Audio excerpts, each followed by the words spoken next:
Dakota First. KX News at 10 starts now. Good evening. I'm Renee Cooper. Thanks for joining us for KX News.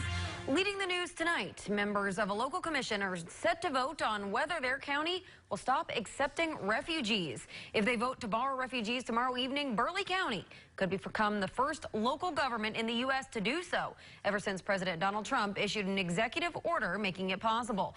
The Burleigh County Commission postponed the vote last week when more than 100 people showed up and overflowed the commission meeting's normal space.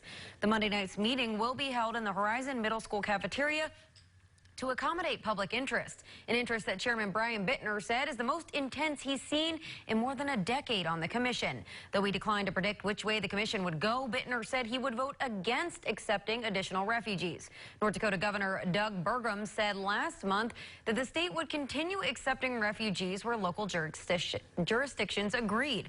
A spokesperson said the governor saw it as a local decision.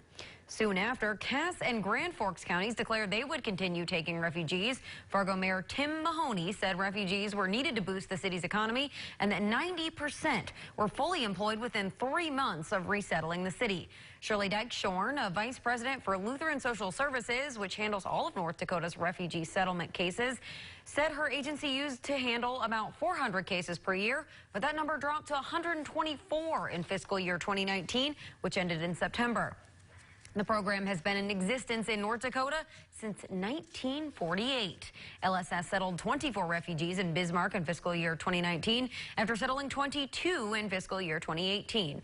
Dyke-Shorn said Burleigh County has been projected to get no more than 25 refugees annually in the coming years. And Dyke-Shorn told the Associated Press, quote, "I'm trying to understand the basis for believing how 25 people will dramatically change the fabric of a community. What does it say to the rest of the country when a county where your capital city is located would choose not to participate?" Now, Burgum, who has said he'll seek a second term, acknowledged that Burleigh County's vote could be seen as unwelcoming in a state that has about 30,000 jobs that remain open.